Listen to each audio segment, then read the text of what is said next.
Allez, bandeko na ngai, bonsoir.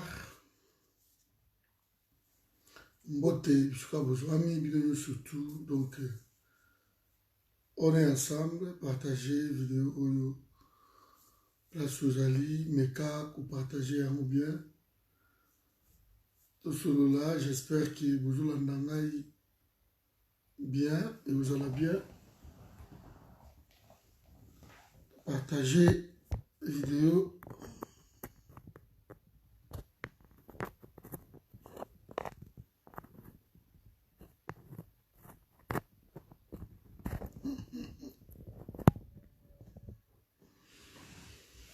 Tout le monde va aventure.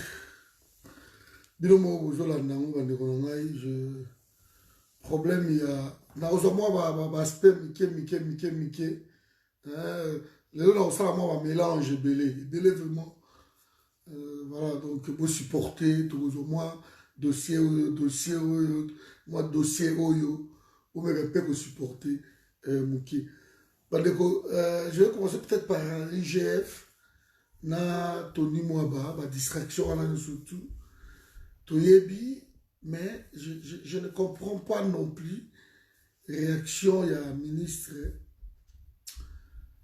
parce que Mbongo wana quand même ils a 16 millions de dollars. Alors ceux qui va lobby que bon bancariser yango pour qu'il y ait des traces. Moi, personnellement, je ne vois pas où est le mal. Bon, on peut donner par exemple, des bandes comme ça, par exemple, non, et ça, et l'autre, oyo, na faire fond, il y a un village, na Caritas, na futara tukuna, na banini. Mais il faut toujours faire une exception, peut-être, na coin wana. Parce que ça va quoi mususu na Congo bon mata bon kita ba banque exacte et ko mate. Mes amis, partagez vidéo s'il vous plaît. Ba banque exacte et ko mate. Je parlerai de Moïse Katumbi dans sortie raté naïe. Oh, c'est vraiment le but du sujet comme les amis. Alors une question.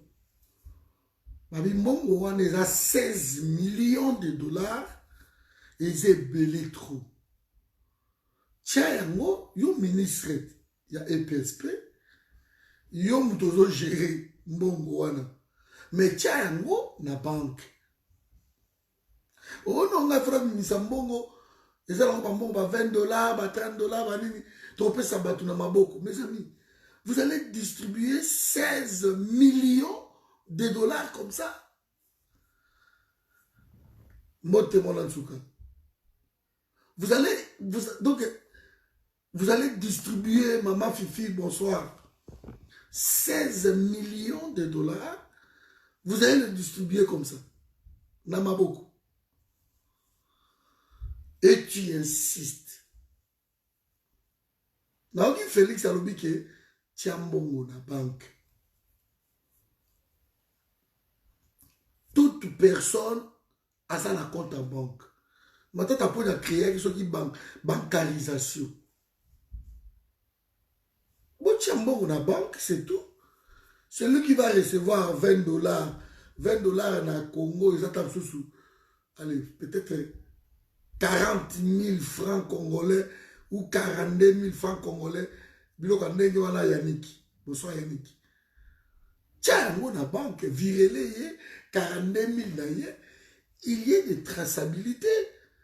Parce que ceux qui ont beaucoup, au lieu de payer ça, sous 42 000, vous payez ça sous 32 000, vous récupérez 10 000. Si vous ne récupérez pas 10 000, 15 000, 5 000, 2 000, au final, c'est 16 millions. Vous risquez peut-être de gagner 4 millions et qu'il y a un compte à ministre.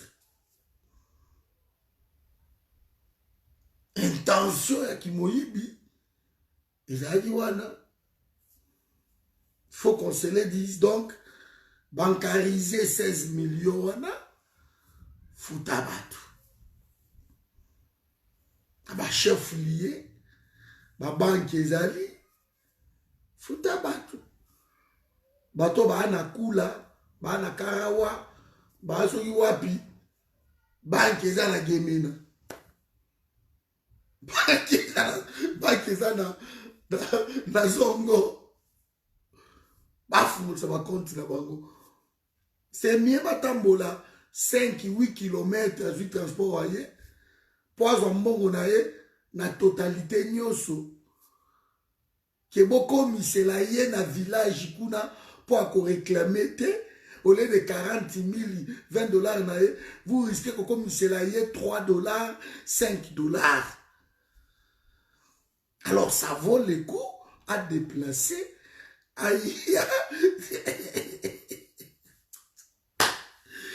aya na ville afungolisa compte na ye mpo akofuta transport na ye ntango mosusu 2000 3000 francs afuti transport na ye aye oleka azonga na 40 000 balles na ye ntango mosusu oleka 45 akokozonga tampo na bavillage kuna bamoto eza nango 1000 francs 500 francs akokomema ye akei afungolisi compte na ye aza surveillant et 20 dollars na ye eleki pour 20 dollars na niveau ba village ya mbongo ebele zobona donc makambo eleka na Congo je vois un conflit bidon comme ça entre ministre na inspecteur général de finances au Félix Apessier Bokonzi et ils vous disent des choses simples. Ami ministre, et ça m'a camouté ko na viré mbongo 2 millions na boyaka wana na bino. Moi je vais rester sur le fait. Problème réalité, les 16 millions sont destinés pour des surveillants pour tout ce monde. C'est vous le ministre qui va distribuer cet argent. Il n'y a pas de problème. Mais nous sommes dans l'organe de régulation et de finance. Nous vous demandons que les 16 millions soient bancarisés. Point barre. On n'a même pas créé midi à 14h. On bancarise. Et on paye. Nous avons na ingende. Et à cause on a eu transport, on a eu. Il faut que ça continue. Ceux qui na Bwende, ceux qui na Mbandaka, ceux qui na Basankusu, Banque Zali. Moi, ba au banque, moi, ba TNB, comment, moi, ba place voilà. Il faut que ça continue, c'est tout. Vous voyez les mots, comme ça, t'as respecté, les cas. Par contre, là, on va dire, ah, oui, moto ya zaki na Jolu, azwaki 20 000 naïs. C'est bon. C'est tout. Et puis, on va générer ça là. Oui, inspecteur, Bokambon, payé, qui est né dans le village, qui est né au foot à 100 000 personnes, ou peut-être à laquelle je raconte, qui est au foot à 100 personnes, tu arrives là-bas, au Zumbo, à 100 personnes, au Kabole, à Kati, il y a 50 personnes, ils ont gardé, alors 50 personnes, juste au Kati, au foot, il va tomber moitié. Ça vaut le coup que les gens souffrent dans le voyage, dans la ville. Il faut la compte. C'est là l'argent ils vont gagner, c'est tout. Et ça pose aussi la question que le pays doit être bancarisé. Si, dans le chef-lieu. Voilà. Donc, en fait, ni moi, dans l'IGS, ils ont besoin de trop. Donc, on est ensemble. Ici, dans le parti. Je reste dans l'armée américaine. Il y a trop d'armées na Congo. Au risque de ne pas maîtriser l'armée. L'armée a sokéye, foutaka bango na frais ya pays. Donc Congo est à la mongoté, mais Congo va prendre en charge l'armée wana oyeyi. Ne vous inquiétez pas, non. Armée wana américain bandibi ba futa bango moko lukuta, c'est de la politique. Amérique ko ça la dépense moko boité et futa armée na bango et va na Congo sans contrepartie. Donc bo bébé tel bango ta subo bana kuzoka bo bimisa biloko te et na mbongo wana o Amérique azo futa et ko ça jamais sans contrepartie. Les Alukuta, vous comprenez? Il y a trop d'armées. Vous allez payer comme Monisco et Vanna Mboula, des milliards et des milliards. Plus de 20 milliards au Monisco il y a bisou. Bon développement. Bon foot à Bango. Bah Kenya, oh, bengi les Kenyans là, vous allez le payer. C'est le Congo qui va les supporter. Et puis il faut que bon foot Bango dit bateau ba ou tu expatrié. Bah tirez pas la Bango, bah yewa. Ma frère, ma risque, ma transport, na bango, ma bloc, on a tout voulu payer. Ma ration collier, na bango. Trop d'armées. Maintenant, je pose juste une question. Nous nous battons contre qui? Bonsoir de Gorite. Bonsoir de Gorite, un nouveau système. Nous nous battons contre qui? Parce que quand on évite, quand on appelle des armées étrangères, baya ko bunda boye. Toyebi bozo bundana mokatel. Nous nous battons contre qui? Viens Kyungu Obidini. Nous nous battons contre qui? Voilà. Donc il faut encore définir. Et ça moi, mon ami de Charlie. Donc il y a trop d'armées pour maîtriser Bangote. Mais il y a une ambiguïté, Mokoana. Il y a des choses qu'il faut comprendre dès le début à mon solo. Félix est en train de signer tous les contrats où ils ont touché souveraineté sans l'aval, il y a parlé. Et ça, c'est inquiétant. Parce que Babiloko, il faut rattraper Félix. Ça, c'est de la haute trahison. L'article 165, je crois, à la Constitution de Bissou. Et qu'on rattraper. Pourquoi on passe par le Parlement? Parce que le Parlement, c'est souverain primaire. Peuple, Motaché, Bango, Wana. De Kioli. Alors, le coup là, peuple Motaché, Parlement, Wana. Donc, il faut qu'on s'ala.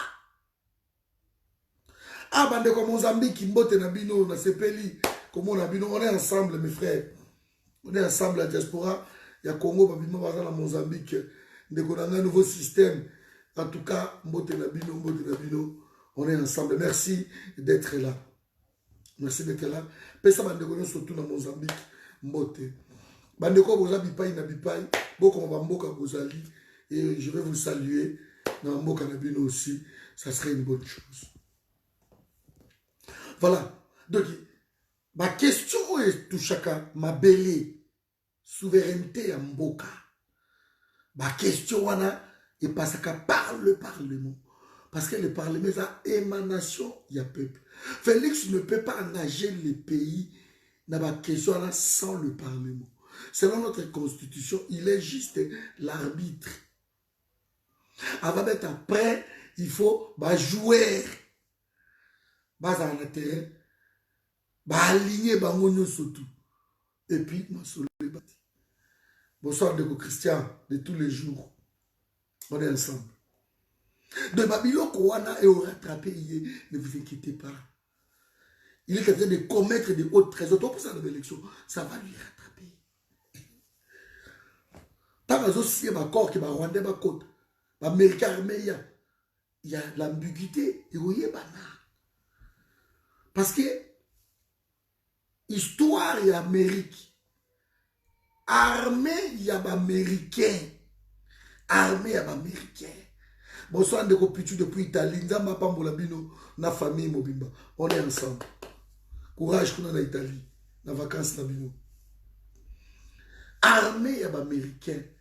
Et qu'on se déplacer que dans pays tiers sans l'accord ou l'aval, il y a congrès na bango.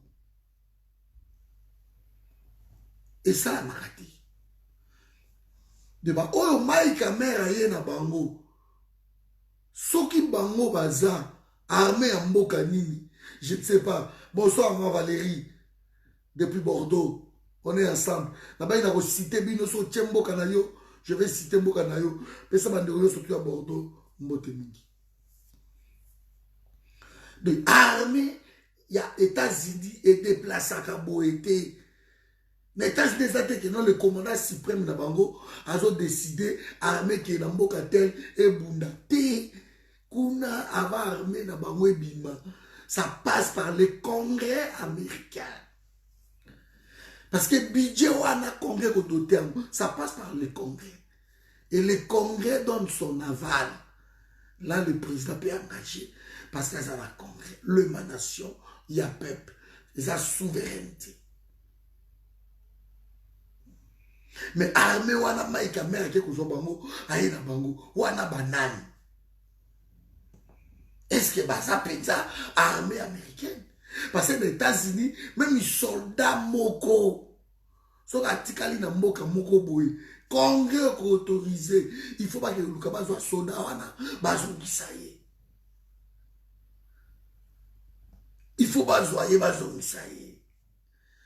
Bonsoir bon battre tous les jours. Mais ben là, bas sodo baye. Oh baye ko battre la parc. Oh baye sur une mission. Est-ce que Congrès américain est autorisé en côté Mike Amer a aussi la aventure coopérant, a coopéré. Mais juste pas mercenaire sur les bananes. Et ça m'a ami. Ah, bonsoir de collègues depuis Bukavu.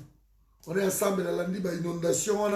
La place de l'indépendance, na vanda kiwana, na likawana, ta on a mata likolo wana na kende, na place Major Vangu, pour la Zoyas, na kende par massif de Ngomo, ti na lika Businga, après na bimakini ni Kamanyola, na kende ki na Uvira, Fizi, na ke.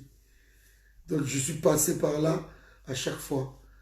La place de l'indépendance, je suis à gauche, pour ce petit port, droite au matin, Major Vangu, gauche au dans centre-ville, je suis par Ozizi. Na Koti, na Bugarama. Donc, je connais bien les coins. Na Bukavu, dans mon inondation, ça m'a protégé. Je vraiment que bon en vouloir. Le gouverneur était Théon Wabidje, je crois, son nom, quelque chose comme ça. Pour la décision, oh, il y a une parenthèse, donc, c'est important, bon, la place, voilà, ma construction anarchique, voilà, et ça, malamouté. Je toucherai un mot tout à l'heure dans ma camo une autre bi à Sali. Mais pour la bilo bande konanga ilik, de bozana Bukavu, des fois il faut accepter ma décision. Ma inondation, wana izobouma mingi. Talande banda kwana batonga yango na ngomba de sombu les bêtis ma ezo kita et comme ils n'ont pas canalisé l'unité maïté parce que maï il faut eleka parce que tant ezo kita na bou poto wana bou et boulement ezo salama et ezo salama dégâts en sakanati. Donc vous pouvez vous protéger. Moi je suis d'accord la décision là qui va longola bino. La place, il y a un risque. Vous ne pouvez pas habiter là. C'est vraiment un grand risque. Donc, vous comprenez le quoi. Bonsoir, maman Jenny. Donc, voilà. Bobo, ils ont bien. Vraiment, on est ensemble, maman Valérie. Ouais. On est ensemble. Je connais bien Bukavu. Je connais bien Goma, Est de la République. En tout cas, voilà. Beni, Boutembo, tout ça. C'est mon coin. Et je suis tout le temps avec vous. Je compatis. Depuis Bukavu, ça va pas me la vie. Voilà. Donc, on est ensemble, mes amis. Nous qui les autres tamboula, armée américaine. Et qu'on bimate sans accord, il y a pas.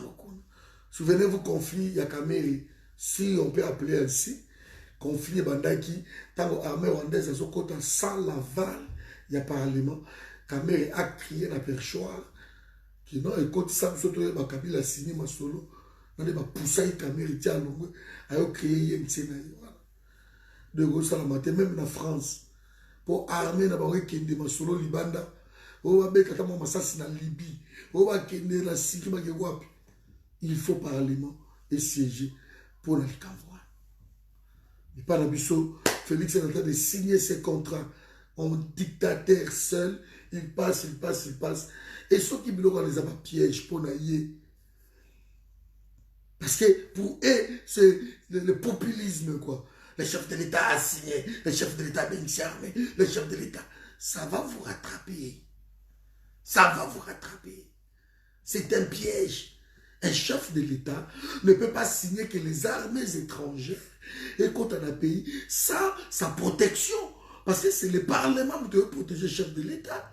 Ah ben non, le Parlement peut ça qui avale, accord, et j'ai signé. Mais là, tu as signé dans Rwanda, signé dans Bukavu, signé dans l'armée kenyenne, a signé dans l'armée américaine, a signé sur le gouvernement, même gouvernement pas. C'est la présidence qui signe. Ça va lui rattraper, ne vous inquiétez pas. Ça, c'est l'amateurisme au sommet de l'État. Donc, côté armé, voilà, il y a l'ambiguïté. Et bien, de ça, est encore une fois, baza orphelin, parce que personne ne s'occupe. Donc, Félix a kende qui pour ça, là, a signé un accord, voilà, après Zunginaye. Et voilà, pour lui, la vie continue. Bah, voyage, tout consort commence. Donc, à Tirinebino, il voulait faire entrer Batouana. Et comme par hasard, armée américaine, Ouganda a accepté de recevoir 2000 réfugiés afghans, les Pashtuns.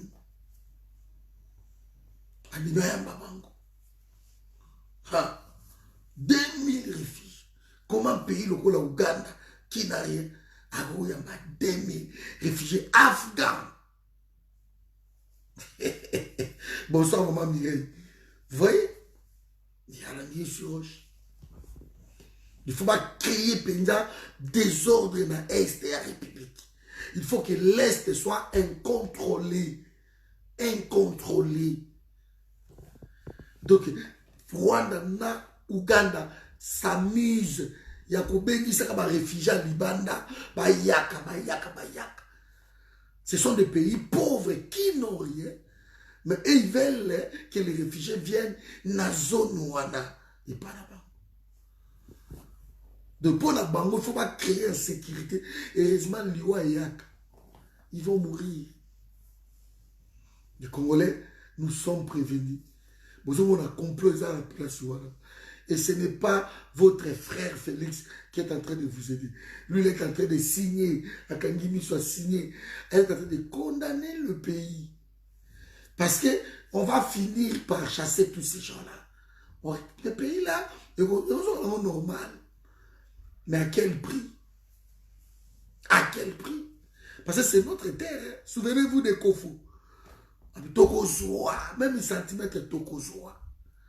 Mais Tokozoa, à quel prix? L'homme est en train de saper, de couper de sa tout. Tout. Soit qui a un bon élève à laquelle un président, soit qui a un bon élève pour la Libanda, a un mauvais pour le pays. Et voilà, nous sommes. Voilà. Dossier wana natikiam. Là-bas, nous avons plusieurs dossiers mouké. Je vais prendre dossier Seni. Dossier Seni, tu es ça qui ango. Le lot pavé dans la mare. Donc Dodo Kamba, jeune culé, inexpérimenté, a commis une erreur monumentale. Erreur grave. Et c'est ce qu'on craignait est arrivé. Des gamins comme ça, on est Dodo Kamba, tout à l'heure, je vous ai dit, on a prié ensemble. Un gamin comme ça, même dans la campagne, Dodo Kamba, a sali maman la bêtise, a sali conférence de presse, a Tomboki, et a traité La confession religieuse, on a mis l'église catholique et protestant, qui est elle dire il y a la mouka. Il travaille pour la mouka. Ma bécouti. Bon, une expérience. Ça, c'est la phrase qu'il ne fallait pas prononcer. Donc, ceux qui m'ont dit pour la mouka, donc, biso suko va te do kamba, tout ça pour la IDPS. Pour la union sacrée. Et bien voilà. Ma béco, tu vas compter bébé. Ma gamoto bébé. Parce que quand il m'a dit, donc ils allaient dire des boys. De biso to abata la muka. Bino boza bata union sacrée. Yango boye ko tia kadima. Ma béco tu. Boso on va na ML. Ma béco tu. De dodo kamba. Moni à force de mettre les amateurs. Même Abdallah Ouazaki Wana a reconnaître ma bêtise. Et je ne comprends pas pourquoi ma papa Ouazaki Wana Kati, ils ont choisi un gamin comme Dodo. Batier porte-parole Nabango. Il y a moi 6 confessions. Pourquoi? Pour Ndekwa Félix. Mais ma bécotu. Dodo Kamba sali bêtise. Siko basango nde bazawana bakuta na Félix. J'ai une discussion avec un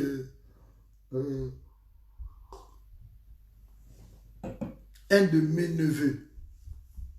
Un de mes neveux que je l'aime beaucoup. Ce neveu, on s'appelle tout le temps, on s'appelle. Même tout à l'heure, on venait de s'appeler. Je lui avais dit ceci. Mais il ne m'a pas cru. Oh non, non, c'est bon. Moi, ça peut se faire 48 heures. Moi, je suis habillé et ça l'a maté. Mais c'est fou. Comme Batu Oyo, va soutenir Félix, à un moment donné, ils sont tellement aveuglés. Ils sont tellement dans souci de faire, je ne sais pas quoi, que Félix il réussisse même dans l'incapacité. Ils ne voient pas. Ils ne voient pas.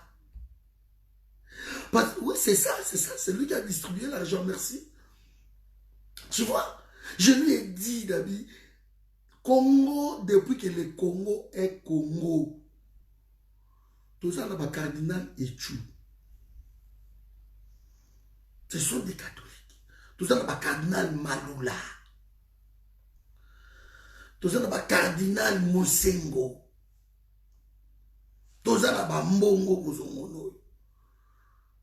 Congo est un pays à catholique. Et les protestants ce sont des églises puissantes dans le niveau à Congo. L'église de réveil a vu le jour d'il n'y a pas longtemps.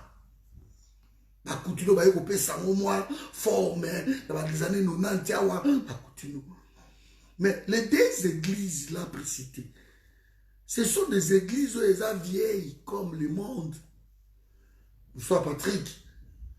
Ce sont des églises où elles sont bien assises dans le monde entier. Ce sont des institutions. Ce sont des églises où il y a un gouvernement. Et pas d'abus, tous en la preuve. Que presque 3 présidents précédents à l'équipe, l'église catholique est quoi ici, Bango? Ça commence par eux. Et Félix, il y a une guerre au Bokoti sur Oyoboy. À mon quoi il s'appelle Félix. Je vous dis clairement. À quoi il s'agit. Une guerre qu'il ne fallait pas faire. Parce que dans le Congo, l'opposition est comme qui est soufflé. Et meka qui l'olenge tout na Kabila. Opposition comme qui est soufflé. Sur les ala qui église catholique était. Souvenez-vous encore de CLC. Les prêtres. Souvenez-vous de CLC. Ma vieille Isidore Naïwel. Hein? Souvenez-vous de la branche de l'église catholique. Ma télémi. Ma no télémi sabat. Ko télémi sabat. Jusqu'à ce que tout le monde, l'église, l'église de réveil, et comme tout contre Bango. Souvenez-vous, va sortir ba Mukuna, ya ba Kankenza, contre l'église jusqu'à ce qu'ils ont eu raison, sur Kabila. Kabila a signé Dilo na Félix. Ce qui est un schéma, c'est à cause de l'église catholique, na protestant. Donc si vous voulez réussir, si l'église catholique et protestante donne l'accord, en tout cas je parle de la Congo, elle fait sociologique et le l'histoire récente nous dit Mosengo oyo auti kokende auti kotambola auti kokweyisa Kabila, personne d'autre. Tu sais que na comment il a eu ça na Kabila boye bien, tu sais que du père tanga eko ndima bakabola bokonzi na Kabila boye bien, tu sais que du père bamemi na bashema ba Genval bazolisie bumuti okita na kin bayekoyoka na pesa biso premier ministre na pesa ye Mubake. Tshisekedi a accepté tout ça, mais l'église catholique n'a pas fléchi. Il n'a pas fléchi. Tant que Tshisekedi a kené côté wana, l'église catholique a continué ce combat là jusqu'à ce que Kabila qui n'a choisi à céder. L'IDPS n'a jamais fait tomber un pouvoir ou un régime. Non. Non. Alors, tant que pour le président, il y a Séni. Il y a déjà dans Mbongo. On va déjà distribuer Mbongo, on va dire pour Pessi Batou. On va dire na Kombo la Kadima. Ils le savaient, c'est pour cela ils n'ont pas corrompu les deux églises là. Pour le gars, il va sur mon côté. Baboui. Habité. Bon, on a vu non. Et puis, candidat au moins été. Parce que Congo, ils ont souffrir toujours à cause de l'élection. Et nous, les Congolais, nous n'aimons pas notre pays. Il y a un moment, j'étais toujours pour la révolution. Ce que papa a surtout de 1960 kokata bango kingo ndenge yeso alobaki nzamba alobaki génération onyo surtout basila na désert comme ça Josué na Caleb bakotsa ba génération asika 40 ans na désert, parce que vous n'avez aucune idée combien tous ces papas là ba ambouya biso ce le biso to kota masolo. Voilà, vous êtes encore jeune, vous êtes encore jeune. Bango babandango na ba 28 ans, babandango na ba 30 ans. Mais ba beti masolo biso to ba jeune, to aussi ma masolo. C'est ça. Alors l'église catholique a boyaki. Mo so apesi 48 heures. Na ici me dans la baie aussi maté. Andi mangade. Non, d'accord, on a imposé na baie aussi maté. Oh, pasteur Dodo a qu'à déposer Dodo n'a pas qualité, il y a qu'à déposer. C'est pas lui. Moto a aucun de déposer pour accepter. Ah, la nature a de vie. La droit va se faire na lima, président, il y a confession, de moto qui ne sa combo na l'Assemblée nationale. Il va faire l'Assemblée nationale. Et après, il y a vice-président. Vous soyez président qui a été président, par contre, délégué vice-président. Et dans les cas échéants, président, il y a Outembi. Au il y a guerre. Il y a Outembi. Et après Outembi, vous avez beaucoup de c'est que tout ça comme la jurisprudence, mais vous n'avez pas tenu compte. Parce que Malone, il fait ça qui noté. Oh, que piège, il y a un gars. Parce que Félix, Azana, il est blousé. Il ne doit pas choisir parce que porteur, il y a PV. Ce n'est pas mon tour. Ce qui est non, tout ça a besoin d'un état de droit. selon bino. Donc, Dodo Kamba, comme m'a déjà PV Kuna, à mon il faut pas récupérer la justice, Bolondo. Il faut qu'on a Bolondo. Parce qu'il y a un PV Yenan. Félix m'a bloqué. C'est lui. Azoluka dialogue. Na koye la binongo. Nazo fouiller l'information bien. D'après moi, bah oreille yo qui dialogue. Félix a ligné qui n'est dialogue. Aligné dialogue. Donc, parce qu'il y a des qui a les gâtés. Dans un type pour comme le moi qui toque. A les gâtés. Na Kasai a un problème sérieux. Problème où il y a quoi ici, au Bakiono, des pères et des mères. Ils sont pas où les gars, mais dans Kasai, bah leader, il y a Kasai. En tout cas, 80%, bah ça, bah Taliban là. Bah Mouyambo, bah Kyungu, bah Katumbi, tout ça, bah Taliban là. Donc, côté Katanga déjà, et à Moboulou, il y a Zoé Kanambe, Banani tout, et à Moboulou Kuna. Donc, Félix, il y a Katanga, Moboulou. Côté Est, et à Moboulou. Maman, tata Mponyo, Nebake, Nangoboy, Namaka, Wakamere, Banani tout. Bango, c'est que ça va, fils, à côté, wana. Nabantambo, maman, tu vas me tout kaka, na moi, Nzungu, on a fait sa perte déjà. Côté Équateur, au football ici, guerre. Il y en a un mbongo, guerre, il y a un moboutiste, guerre. Équateur a perdu déjà. À Kumwa Koufi, c'est la nouvelle à Kitoko. Il faudra confirmer comme ça la bête histoire à Kumwa. Plus ou moins. Voilà, vraiment solo.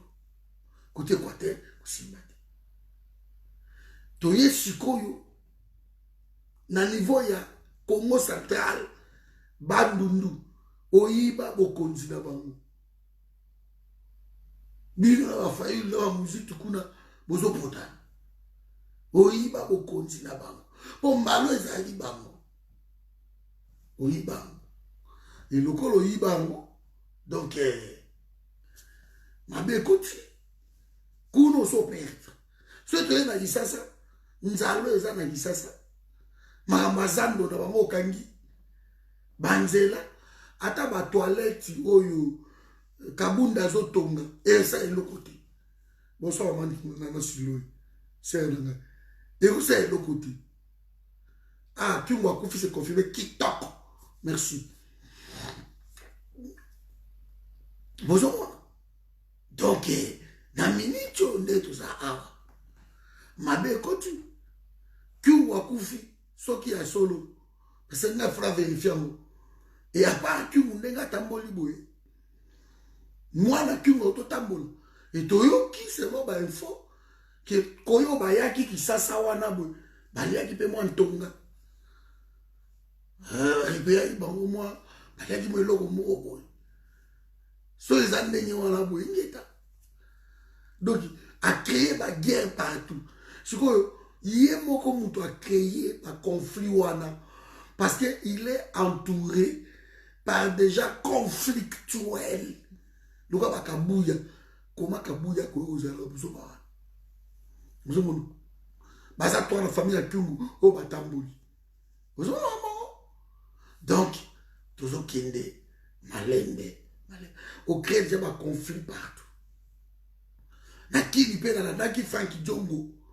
Abimaki, t'as nommé moi Batunaye, Fadjo va clarté. Pour ma Félix, Batunaye va soutien, Banini, Abi, tu se prononcer le moment venu. Fadjo va dire, bah, on comprendre dans retard que, moi, na mai, bah, moi qui a tout, bah, c'est pas comprendre, mais, moi qui a tout, récupéré nos bandaku nae. Tout ça, t'as que ce bandaku nae, n'y a surtout. 2021 élection, au moins on se voit. Doyoinda. Ajono bandako. Ça zui. Auto ça mususa ya ba indien wana bu. A récupérer mon âme. Mo ki ako so bandako na yi. asécuriser bandako na ye bokoyoka balie to bakendeki bakongo donc dossier seni faut sikoyo bakende ba chef de l'état bakutana na ye Dodo Kamba pema eleki ayi kosala makambo ya nini akufi kitoko na lele yango kiungwa fala kufa kutu depuis mesali ka bien parce que kiungwa kei nano yo kitenge yezu pa kei Clara Félix ko muburu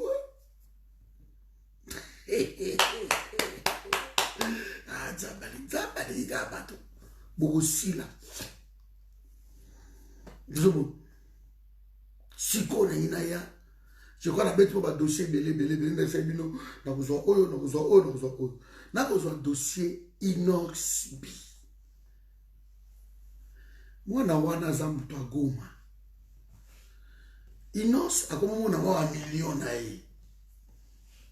Itiwana. Marama ba guerre na bakona ba star na bakona ba fali biso kutu na forum to kota ba muzoba anate wana makamu na bango ne balobaka que celui qui ne mange pas ne méprise celui qui mange de makamu na bango kuna ngana za kuna te o Mosaka alobela ki limbondo o lobeso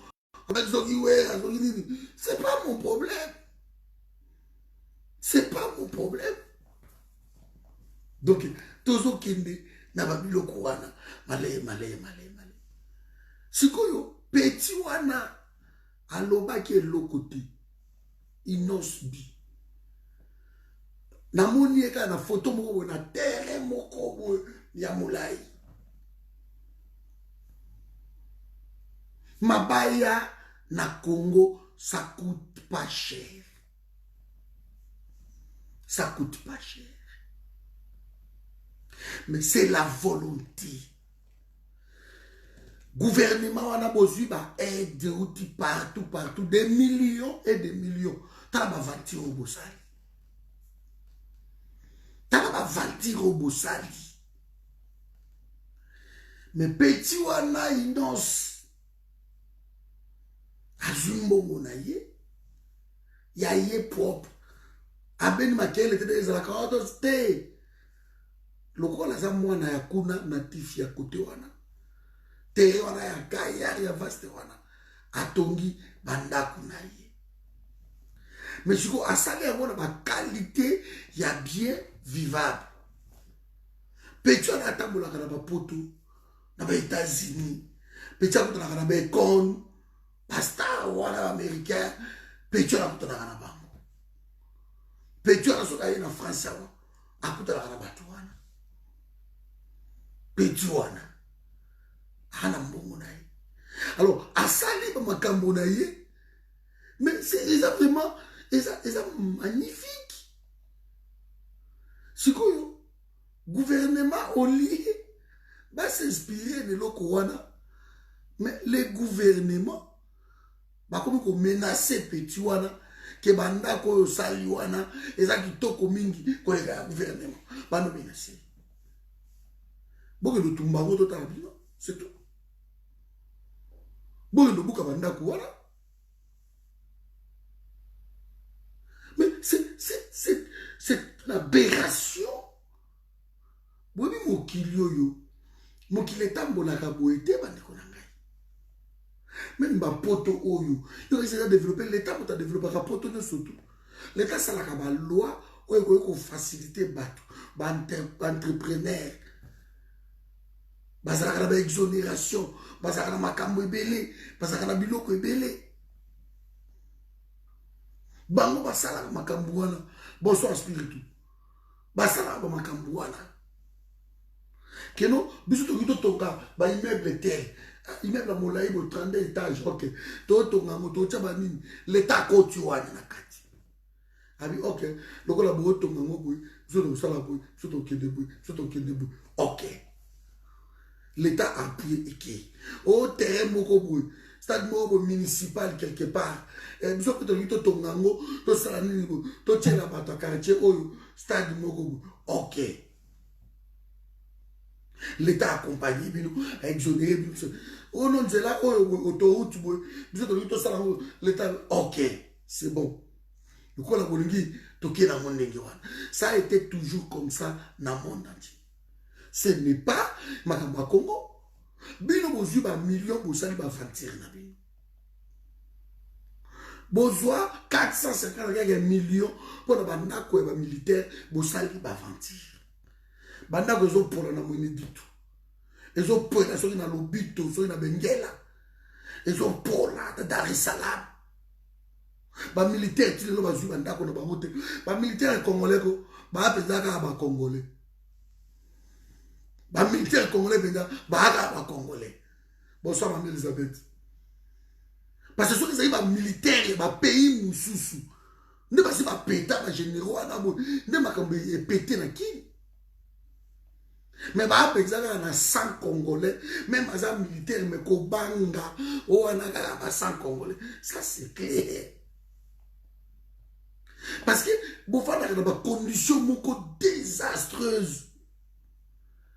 On vous a dit que toto ngela bino bandako mbongo ya ngoyo makambo tu ya ngoyo biloko tu ya ngoyo mone ba détourner yango bokanga pe minoko bana bino nye bandako bongo na mwa ndambo ba bandaki bozomo no be ndenge ezopola boye ezopolela bino bo continuer na ba condition wana et vous voyez na bino kaka bonsoir ma Flavie yango moni so Congo ezalaki eti na ba Mali l'esprit ya militaire quoi ba Mali ya ba Soudan nde ba Félix oyo omona oyo ba kabile ba pakata ba mbangu kala ba sola la biso ba vrai bilela ba moni la peuple ba ne lokote de ba vrai foufou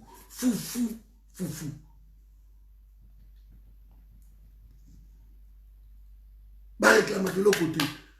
Les militaires ont 20 mois impayés et ils ne réclament pas.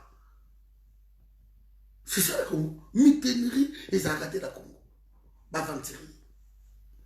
C'est au Pétuana, ils n'ont subi. Asali Masolo nae. Akolikuna, amoni bandeko nae. Tant que le ceux qui m'appellent sur le loco, aux humains on la vie, c'est pour manger avec les siens. Pour la battre. Ça a été toujours comme ça. Alors, bango bazui, bazolia, et pas la banque. Bino, bokoli na poto. Ba conseiller tout, ya Félix Wana. Presque 95%. Ba bato bavayi na poto, diaspora. Ils ont vu comment les gens vivent la diaspora. Basa bato ba travailler à la diaspora. Tout ça, la misala au kombola balabala oyo kokenda na baoskola ba sani ko ça biso tout ça la misala wana c'est soit misala tout ça on accepte ça, il y a pas de problème, il y a pas de sommité, l'artisanat est développé. Mais tant que komi na mboka bo ça la aventure ya ba jarwana des pays donataires ba pesino ba mbongo pour ba sinistrer wana bo que ça la ba mentir. Le petit quand il a vu ça à mon que non, ça ne va pas.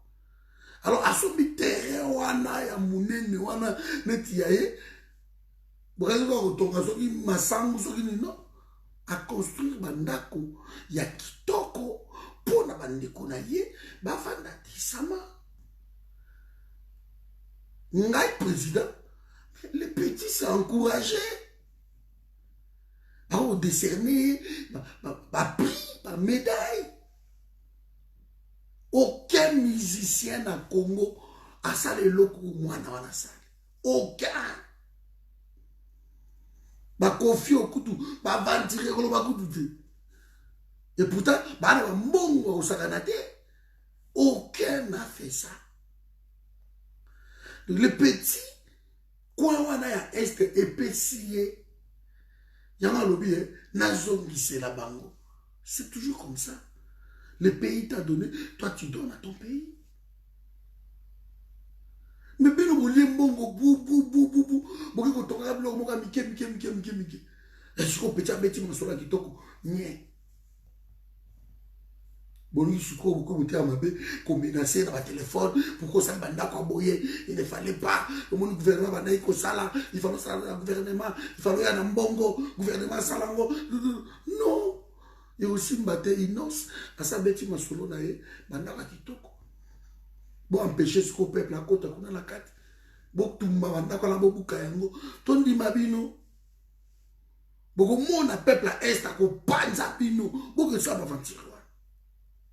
Bandoki mitamabe bozo ba mbongo na bino botondi so na ba banque na libanda ah bozo banda ko libanda bozo kipe batu kasai kutu bosundoli kasai bosundoli yango boyi bato ba uta o ba kimaka kama na sabarine na ngola bazonga lelo bazo telingana na kananga ba libanda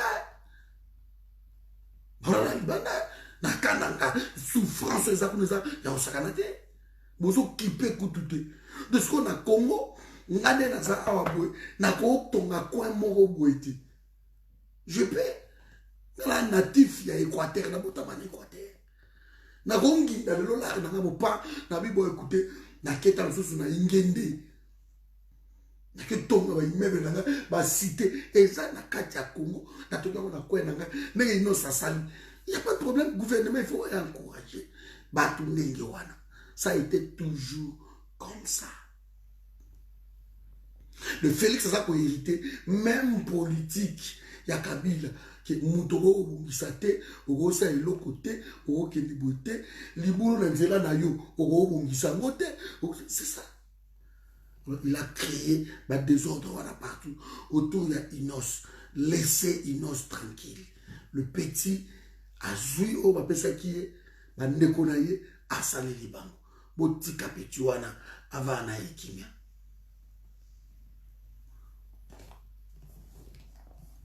Alors, de l'autre côté, tant que ça, de l'autre côté, on a surpris.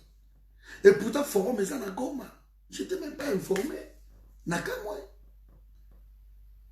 Zoumoun, soyons un peu logiques côté Wana.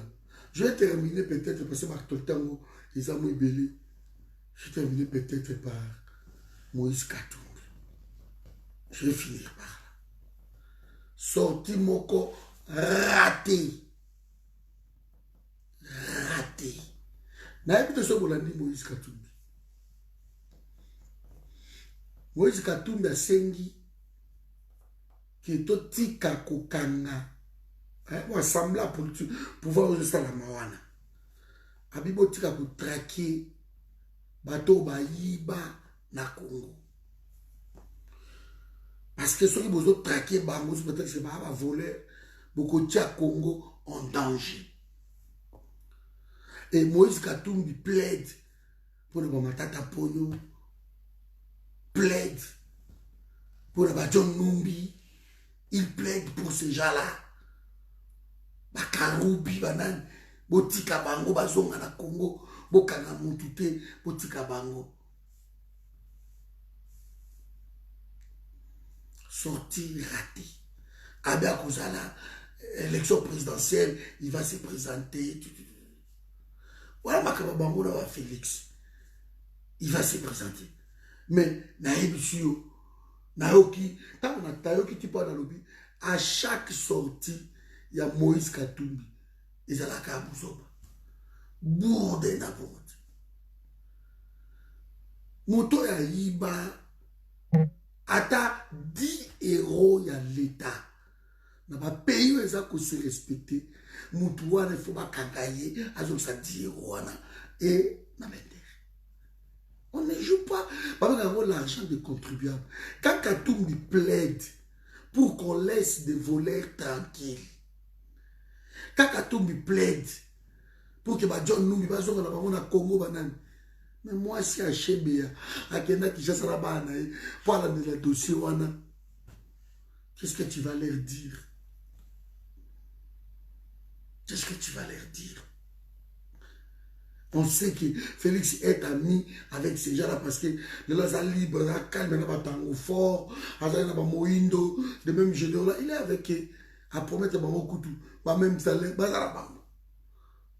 mais quand il y a Katumbi au Bibi, osala babétise ya bagenre wana ozoplaide mpo na bato wana bazonga nako bato wana kutu bobiki parce que Félix akenda kosigne bacontrat na Kabila ki totika bato wana tranquille mais soki ezalaki kezo Fayulu amati place wana bu Fayulu président neta biso bamiso basi bakata yango bakingo nde bango toya bolondo so ezali ke nga Patrick au président nde bino tu bec kuna on ne sait pas exonérer bamiyibi. On ne peut pas les laisser tranquilles, ce n'est pas possible. Ce sont des voleurs. Et le corps là-bas, ça, un voleur, ils vont être traités comme tels. Un voleur, il faut pas kanga bango, bomba bango. De sortir au Moïse Katumba Sali, maman na bêtise. Maman, tu me dis qu'on a commis, Saint-Père Moïse. Donc, ironiquement, quoi, on doit pardonner tout le monde. Et Katumba Lobini, Katumba Lobi qui n'est pas yé, atkala jamais cause un problème na Kabila. Il a jamais cause un problème na Kabila. Azande un problème na entourage ya Kabila et non Kabila. Donc il s'est contredit. Il demande qu'on laisse l'entourage de Kabila tranquille. Bato babetaka entonga parce que babeta entonga apparemment babeta entonga na katanga na troisième penalty. Mais il plaide pour ces gens-là. Il faut arrêter de les traquer, il faut les laisser tranquilles. Et moi avec Kabila, on n'a jamais eu de problème. Moi j'ai compris que entre voleurs, on s'entend. On se couvre.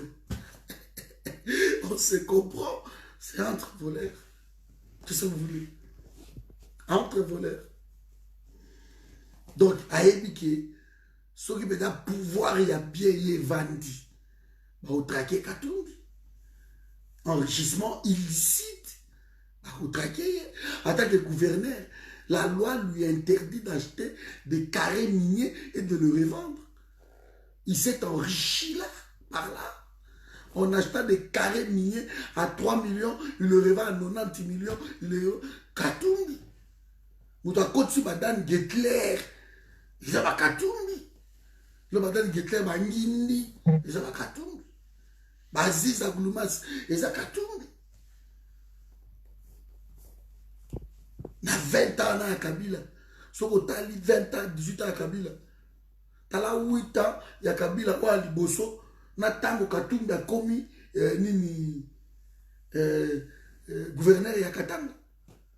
Kabila s'est enrichi plus. Auto bakina kati wana plus tango Katumbi za bakoto bakashamata. Faut arrêter de jouer avec les Congolais. Donc il défend ses intérêts. Si on va Katumbi a pas mettre bon comme monsieur président, mais République va miyibi. République, il y a mafia, il y a des mafieux. Voilà, ils vont détruire notre pays. Mes amis, c'est ça le peuple autosonant. Il ferme sa bouche. Quand les armées étrangères envahissent le Congo, les Katumbi, les tout console, les Bemba, ils ferment leur bouche. On ne les entend pas. On ne les entend pas. Batika bango, ok, première. Allez, les bikika ya bin karoubi, les numbi, les tout consomment au moment. Au boyiba, au salatou. Restez tranquille dans le Congo. Katumbi arrive. Ce qui a passé marché dans Kabila, qui a un malo batiaye, et puis première. Et on a 5 Kabila, on a dit que Bamakambo tout na Congo, Tomeka yango. Tout Tomeka. Formule tout Tomeka. Et quand il formule moko, il y a tellement koboma. C'est tout. Formule monsieur Zati. Formule monsieur Zati. Formule monsieur Zati Christian. Donc il faut pas guérillage urbaine. Il faut pas assassinat ciblé. Aleka qui na moto bobo bois keli eloko. Aleka qui na mutuka na ebo bobo bois keli grenade moko. C'est ça. Il faut pas biloko na ciblé. Il faut pas sniper. Donc tout ça se prépare Nous étions juste organisés pour péter Babiloko. Il faut ça Babiloko. Et surtout ça Babiloko et si et l'autre mot de qualité. Biso mawa eleki na nzambe. Maweleki na nzambe yemoko. Nzamba lobi, celui qui reviendrait à moi, je reviendrai à lui. C'est comme ça. C'est comme ça. À quoi bon protéger ces gens-là? Parce que tout ce qu'ils sont en train de faire, c'est au détriment de notre pays. Ils détruisent le Congo. Le Congo est par terre à cause de tout ce monde-là.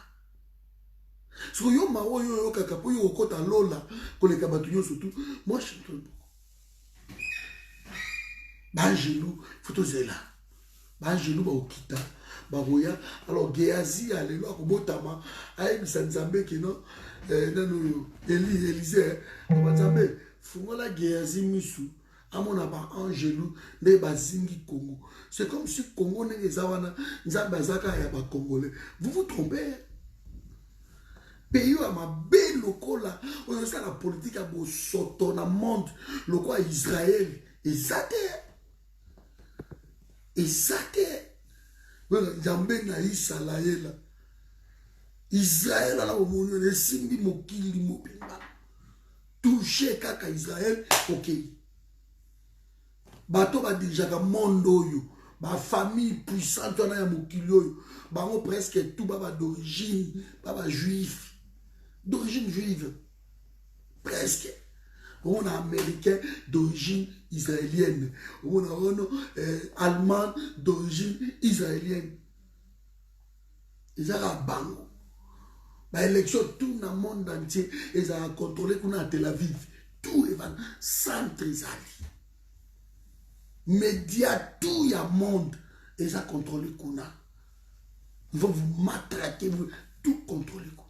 Ils ont la puissance, il y a dans le monde où ils ont appelé ça, c'est l'Israël. La politique, c'est l'Israël. Il y a les États-Unis, ils ont essayé de comprendre depuis les années. Donc les États-Unis, le premier allié, il y a Israël. Il y a bien, ok. Sauf qu'on se met Israël là-dedans, c'est mon boulot. Biso désordre contre les na Congo, na Zaïre, tango Mobutu aponaka entre amis et frères, le choix est clair. À boire qu'ici, Israélien, à récupérer les Libanais, à partir de Wanapi, ma soeur te peut pas dans le monde. Baza bango moko, ba pays tout ça qu'on entouré bango wana, Iran, Irak, Syrie, ba pays wana Égypte. Le pays tout le pays Arabie Saoudite. Mais même si les Émirats Arabes Unis, l'Arabie Saoudite, comprendre comme ça allié na Israël, les Palestiniens gangi, mataba kita bio moiti. Comme cadeau pays wana te. Il y a une politique qui a bousou dans le monde des Israël. Vous savez pas Zambé na Israël, Zambé il est venu vers les siens ne l'ont pas réussi. Zambé et puis bango. Biso la Congo tout le monde a vu que non, ce que la mouki aussi mi sultan en Zambé. Le pays chrétien où ils ont se développé Zali. Où il y a biso comment betel va pasteur là, ba mukuna ba dodo kamba, banana c'est ça. À cause de ma pasteur, ma Sonic à Fouta, voilà ma pasteur. Ma leader, on est pas mort. Je suis désolé.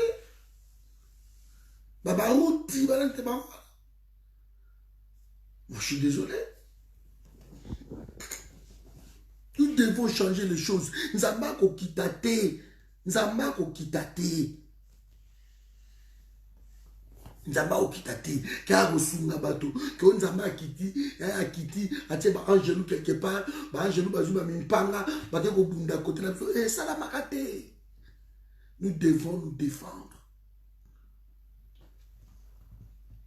Josué a aussi Caleb a aussi Josué. Je crois que c'est à Caleb. Aïe, souviens-toi la promesse au salanga qui non, soit te libéré, n'a pas besoin de ma belle quelque part là. Je vous dis parce que osa sous na makasi wana abi naza na makasi o naza nango neti ya bomwana il faut la conquérir terre wana nazo yango tout est ça conquête na conquête la Bible opso sambela na Congo et ça conquête na conquête et ça bitumba botika biso Bible oya pacifisme ezo simbate. Yango ne mutuzo boma, yango ne mutuzo bote incrédit na ba église, yango ne mutuzo bote incrédit na motema batu, yango ne mutuzo la que pays à la développer parce que la Bible n'est pas pacifique. Jésus parlait que je suis venu donner l'épée, mon panga. Je ne suis pas venu apporter la paix, mais l'épée. Alors ok, mon panga. Ce que n'a évité ma parole n'a pas. Je vais faire une vidéo concernant les pasteurs. Je vais faire ça. En tout cas, je n'ai pas le choix. Pour qu'il y ait un verset biblique. Vous comprenez que mon Nzambe a joué Sabino. C'est pas normal. Mon panga. Yesu ye mo akoti na tempelo. Amoni babi non non non non non. Fiaku fiaku fiaku fiaku. Bino beaucoup de symboles en église, beaucoup de corruption, il y a pas jeep, il y a 70 000, il faut mon pangé beta bino. Bah église il faut que tu aies la bombe. Nzamba zate, bon que nous soube là, bah cher wana, au salon tout le monde nzamba zate, il n'est pas là. Tant que déjà bazan na compromission, na mitou na bango, Dieu n'est pas là. Dieu n'est pas là. Je te dis mon asuka, Dieu n'est pas là. Et Dieu n'est pas de ma compromission. Quand c'est pasteur, Mathiaka Félix, Bazo Foukama, Bazo Tcheba Maboko, Nzambe Azawanate. Nzambe Azawanate. Moïse. Oui, un miracle, Moïse Basala. Moïse Baba prophète majeur. Tamba prophète Babakana Tchaka Motema Nanga Nzambe. Ça veut dire Moïse. Ça blague. Sur le loi Israël, le Vandira, ils ont tracé au Moïse à Tchak. Ce que bien je vous apprends. Nous vous savez. Mais Mangungu Yiki, Zamba le au Kotati. Zamba Sakanate. Au Kotati. Nous avons Zamba la camarade non. Moi, je dis, Zamba au Kotati. Ta yaka. Quand Zambé, Moutoanko, Abé Mozavi yaka yaka yaka. Ta Yangoan, mon Kotati. Vous avez alors c'est pas Sephora, la musique, Gershom, Naoko Tate. Ils sont là, tout le monde sera en Zambie. Où Tate. Si vous voulez, vous avez dit que j'aime bouillir. Si vous avez un pacifisme, si vous avez un correct, si vous avez un juste. Après, si nous sommes au pays, il faut défendre le pays. C'est à nous de défendre nos terres. Frontière, c'est comme un passoire. Bateau, à côté. Vous voulez que nous avons tout. Non. Ça blague. Nous avons dit un prophète. Abikende côté. Ce qu'on aussi, si qu'on a nzelo ya ki koyate, zonga nzela mususu. Prophète mineur, non prophète majeur. C'est un jeune prophète. Koli ate nanda kwa mutu moko nite kende salama kone biso bima tambola. Ya komi kuna asali pe makamutu nzambe nega eksaki. Nde nzamba eksaki. Batanga keibu prophète wazaki na mboka wana. Jalousie. C'est un prophète na salakawa, nzamba tindi mususu.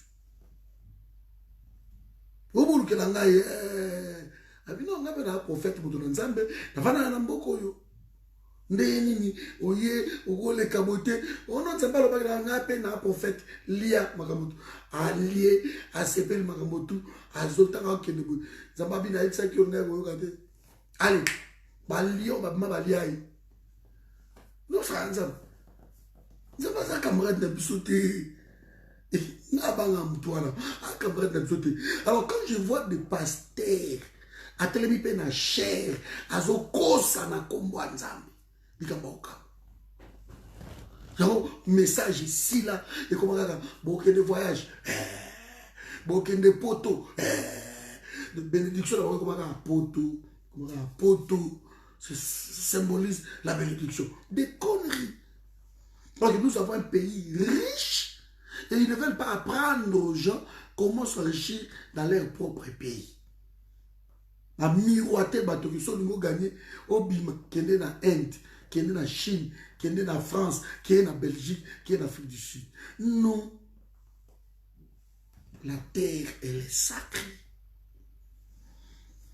Richesse, elle est qui m'a belé, zate. Tout le monde au monde. Richesse, elle est qui m'a belé. Tout est enfoui. Et dans le pétrole, ils ont un maï et un amabélé. Ils ont la diamant, ils ont un amabélé.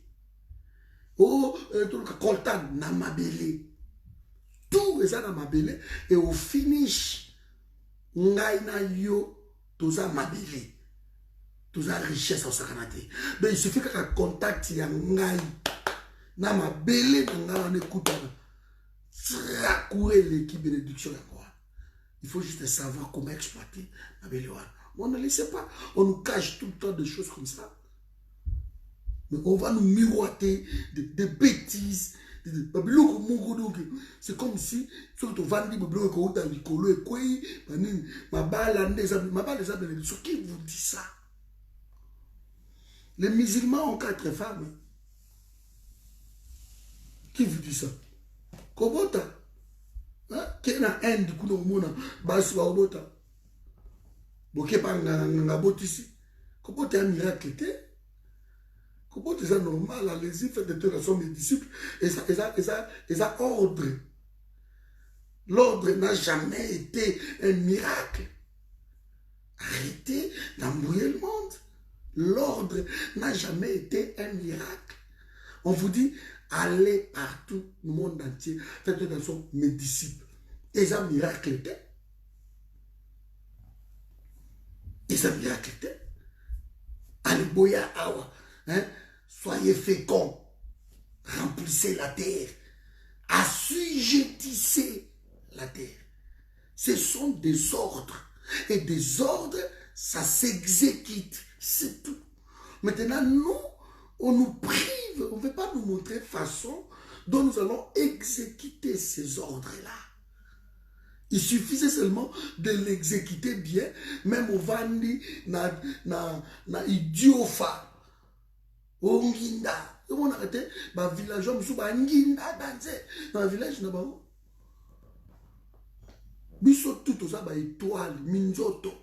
Nzamba créa biso abeni Abraham habita likolo abomoni ba étoile ba comparable sur les ba étoile brille de tout il faut briller ce qu'on briller na nous te ce qu'on ça on a pas poussière na nous autres na yo il faut pas dépoussiérer yo kaka papa ongindi.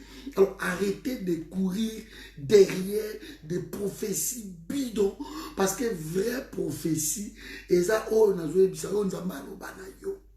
c'est tout. Il t'a donné des ordres. Vas-y. Vas-y. Il n'y a pas autre chose. Il n'y a pas autre chose. Ce sont des ordres. Qu'on voyageait ou qu'on kende, il aller partout le monde entier. C'était d'ordre. C'était l'ordre. Qu'est-ce que vous cherchez encore? Vous voulez qu'on vous dise quoi? Parce que moi, Baba, charlatan qui vient nous dire que non, Patrick, vous avez 14 dans la famille, mais nous avons 14. Et ça, nous avons cicaté, on va apprendre les choses cachées, et ça, nous avons yébité. Mais quand toi tu veux m'apprendre que tata moi si nangana zagandoki, na yebi que tata moi si azagandoki, il n'y a rien de nouveau. Il n'y a rien. Tu m'apprends rien. Ce sont des charlatans.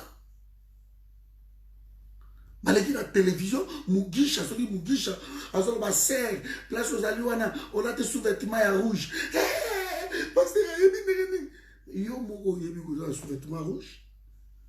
Qu'est-ce que le pasteur t'apprend? T'apprends rien. Il fallait t'apprendre quelque chose qui n'existe pas. Et ça bougeait pas. Moi, je vais voir Samuel Bazawa Pilelo. Ok, Saoul, Azo Luka Meme, Abenga Luta Kende Boy. Même aux autres, parce que Baswa qui est Kuna, Kendo, Okutani, Okuta Mutumoka, Opimabu, Okutala Mutubu, Apese Basigne. Et tant que moni Basigne, Wana, Balobi Mbala Moko, Nzamba Apesi Motema Mususu. Guerre échangée. C'est comme ça, les habits sacerdotaux ici. Il faut qu'ils arrêtent d'embrouiller les dodons kamba, les tout console. Ils sont en train d'amener le peuple vers le chaos. Ce sont des charlatans. Ils vivent carrosse, ces gens-là. Ils vivent bien. Leurs enfants sont à l'étranger. Ils sont en train de tider à l'étranger. Et biso embrouiller biso parce que tolingi tellement nzambe koleka mokili mobimba selon biso à force à koyamba biyamba yamba tout voilà maintenant ce qui nous arrive. Nous sommes incapables de protéger ce qui est nôtre. Nous avons un terrain aussi riche, nous avons un pays aussi riche, mais regarde comment nous sommes incapables de protéger ces pays-là. Comment nous sommes incapables de préparer l'avenir de nos enfants. Tout ce qui nous reste, c'est de sortir, c'est de fuir, c'est d'aller ailleurs. C'est incroyable. Incroyable. Et on nous a mis un esprit, je ne sais comment on peut réfléchir. Il faut pas comme député, il faut pas comme ministre, il faut pas comme président. C'est impossible. Impossible. Ma belle. Qu'est-ce que nous cherchons? Nous avons un pays aussi riche. Ils ont $1000 que nous sommes hectares, on a plateau de Bateke, sommes hectares nayo, ata na Mwanda, ata wapi, bete loko na omoko kuna, beta publicité, batu baroya. Contact ya yo, ma belo ya mutu, na ma belo ezanase, beaucoup tani ba, c'est ça la richesse. Il n'y en a pas. La guerre, tout est salama dans la Bible, ma pasteur dans le Kouta bozo salam. La guerre, tout, il y a Bible, il y a ma belle. Mais pourquoi posez-vous la question? Pourquoi la guerre, tout fait ça, il y a ma belle? Parce que Moutou a dans ma belle, a riche koleka. Koleka va étude koleka tout. Guerre, tout le monde est à ma belle. Parce que c'est dans ma belende, ils ont produit mieux surtout au tout ça dans besoin. Il y a un monaka, ce qui m'a bandi, kotonga bandako. Tout ça ma belende ma belle. Zonga quelques années, au monde a été comme riche. Ce qui m'a bandi, ko ça la bilanga. Et ça ma belle. Quelques années, au monde ma belle ko répondre comme riche. Ce qui m'a dit que le levage, na ma belle. Au moins, quelques années seulement. Bangoul wana, bazala qui 20. Bako se multiplier, bako ta 500 goul. Parce que ma belle, et je peux ça rendement wana. On devrait être jaloux de loko wana. C'est pour cela, sous d'autres cieux, ceux qui m'ont déplacé borne na bango, même dans Yota, pays mobile, Télémi. Et Télémi. Non, beaucoup simba mote parce que ils ont touché richesse na bango, patrimoine. Mais chez nous, vous avez des présidents, vous avez des ministres. On fait rentrer des gens pour exploiter nos terres, pour voler, et ça leur dit absolument rien. On prend des étrangers, vous pouvez avoir richesse à pays, comme on sombre à belé na biso, comme on soit dans n'importe quoi, comme on benga na ba autochtone, comme on benga na biso, comme on et pas na biso. Voilà ma malédiction à moi. C'est vrai, tous ces politiciens congolais là, basukara toujours ma paix. Pourquoi la Mamboko Tovandi Oyo? Vous verrez, des ex-présidents sont en vie. Parce que qu'on servir ma belle pour la payer. C'est pour ça qu'ils sont en vie. Beaucoup font la vieillesse des fois. Mais pas la bise au bout à qui il pouvoir, l'autre bout à qui, parce que c'est servir ma belle. En tout cas, je crois que là, je vais faire une émission complète. Je parlerai de ma belle richesse. Je vais parler de ça. Vous n'avez aucune idée. Tu lis à Cabo, tu trembles pour ma belle. Alors soyons jaloux, protégeons ça. Quand je vois on est en train de brader nos terres, beaucoup ne m'a pas sur le surtout dans la raté. Parce que c'est la richesse. Il y a aussi pour tout tambola, tu n'as pas ma belle. Sauf une voiture, et va dans ma belle. Ma avion te quel colo, et qui t'a dans ma belle.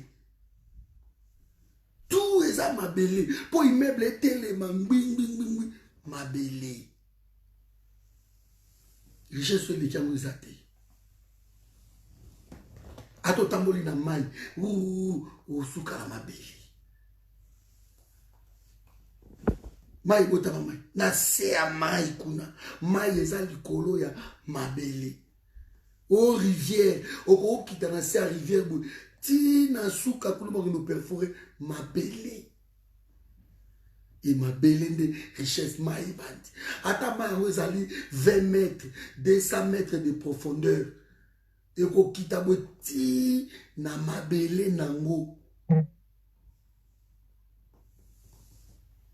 Et là, les gars, vous êtes.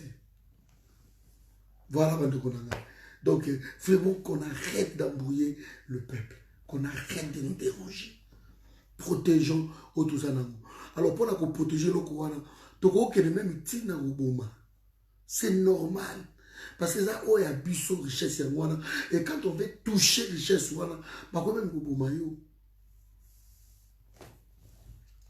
alors ces gens-là viennent nous tuer parce que t'as la richesse, t'as ma belle na biso.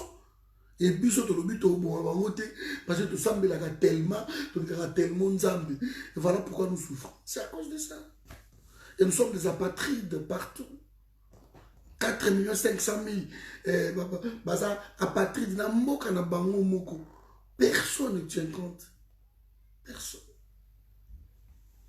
Les étrangers viennent s'enrichir chez nous et nous-mêmes, voilà, on ne voit pas ça. Incroyable. Et tout ça, parce que tout ce monde-là sont là en train de détruire notre pays. Nous devons nous en occuper.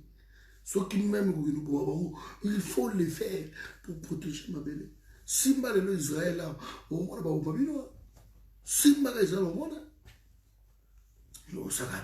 Ma belle, c'est pour ça. Voilà, bonne soirée. Nous avons pas pour la bino.